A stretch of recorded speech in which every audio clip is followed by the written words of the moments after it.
Hi అండి, welcome to చాతుర్యాస్ life style. ఈరోజు మన వీడియోలో వినాయకుడికి ఎంతో ప్రీతికరమైన ఉండ్రాలు, కుడుములు మరియు మోదక్ లడ్డు ఎలా ప్రిపేర్ చేయాలో చూద్దాం.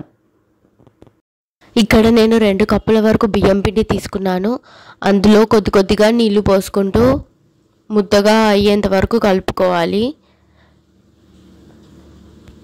ఇప్పుడు కొద్దిగా పిండి తీసుకొని రౌండ్గా ఒక చిన్న లడ్డు కట్టుకోవాలి. ఈ లడ్డూలు అనేవి మీకు ఏ సైజులో కావాలనిపిస్తే ఆ సైజులో కట్టుకోవచ్చు. అలాగే కుడుములు కూడా చేసుకోవాలి. ఒక రౌండ్ బాల్ తీసుకొని దాన్ని గట్టిగా ప్రెస్ చేస్తే కుడుములు షేప్ వచ్చేస్తుంది మనకి. ఇప్పుడు మోదక్ లడ్డు ఎలా చేయాలో చూద్దాం. ఈ మోదక్ లడ్డు కోసం నేను ఒక మిక్సీ జార్లో పచ్చి కొబ్బరి తీసుకొని దాన్ని మెత్తగా గ్రైండ్ చేశాను.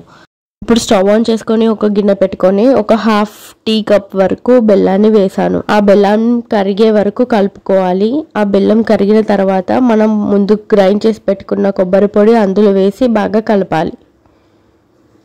ఇలా చూపిస్తున్న విధంగా ఈ కన్సిస్టెన్సీలో ఉంటే సరిపోతుంది.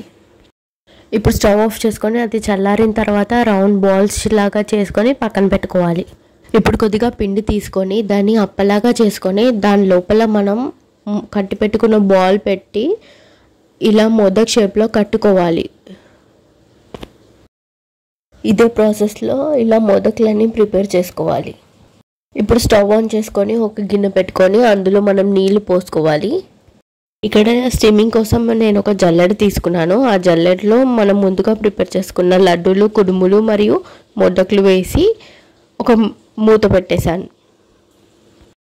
ఒక 15 to 20 మినిట్స్ ఉడికిన తర్వాత సర్వింగ్ ప్లేట్లోకి తీసుకొని సర్వ్ చేసుకోవడమే. అంతే, వినాయకుడికి ఇష్టమైన మోదక్ లడ్డు రెడీ.